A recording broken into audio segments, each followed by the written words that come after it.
What's happening, everybody? Nick Alberga, Zack Phillips for breaking news. Here we go again. Joseph Woll, according to Puckpedia, is headed for IR. What's going on, Zach? How do you feel about that, bud?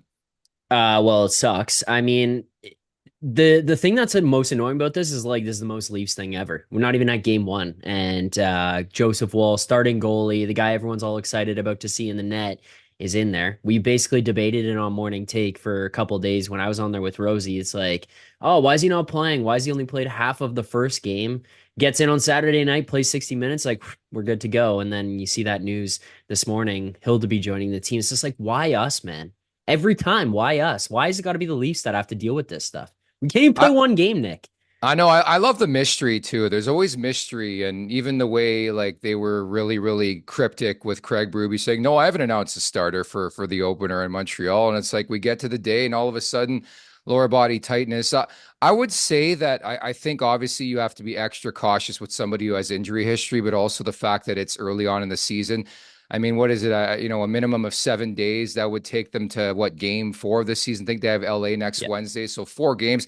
It's not the end of the world. I just don't like the way it's all gotten down with everything you just mentioned about training camp. The fact that he plays at the beginning, then we don't see him till the end, and all of a sudden, the opening day of the season, that's when they announce it. Yeah, so like with the IR, obviously, right? It's either 7 days or 3 games, I believe is the rule.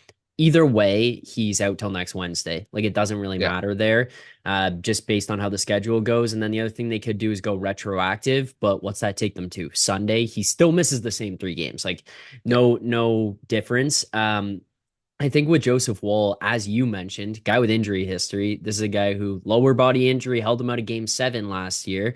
Something that happened at the end of game six. If he's experiencing anything, like I'm talking anything, he wakes up and there's just even the slightest like twang in his nuts, don't play him. Like just nothing. There's no point. You've got Stolars. We all feel comfortable with him. Who knows what Hildeby will be, but he looked good in preseason. Like, I'm not really panicked for maybe the first time in a while with who we have as the backup and third string goalies right now.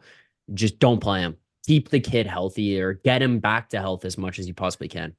Tell you what, there's a twang in my nuts doing this on the first day of the regular season. It's insanity to me, but like the best ability is the availability, and we're not going to see it again. Yeah. Like, I mean, the resume is building on Joseph Woll as a guy you can't trust. When he's in there, he's great. I mean, the track record speaks for itself.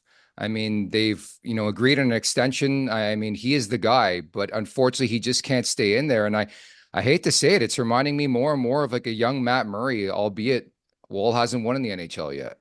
This is the thing that sucks with him, right? Is Yeah. like this is not a kid who's going in and there's ups and downs in his play. We experienced with Samsonov last year, where sometimes he's really good, and sometimes was a nightmare, quite frankly, for fans and the team alike.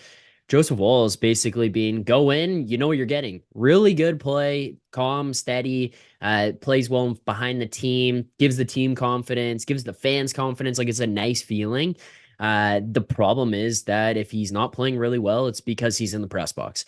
Um, I don't blame him. Honestly, that's the thing that people are going to get mad about. And I Yeah. already saw comments, which is just to me, honestly, if you're someone who's freaking out online at him right now, like put down the phone, go outside, breathe some fresh air. It's not his fault. You think he doesn't want to be playing in the net every single day and like isn't doing everything he can? It's just a crappy situation. But at some point, this kind of becomes the reputation, as you alluded to, and it's not a great one to have, especially given how badly they need these guys to be good. Just another day in Leafs Nation. That's Zach Phillips. I'm Nick Alberga. We'll talk soon. Make sure to check out more of our content right here on the Leafs Nation YouTube page. We got long form interviews, we got clips, we got epic rants by Jay Rosa. We simply have it all. And don't forget, you can find out much more at theleafsnation.com. Thanks so much for watching.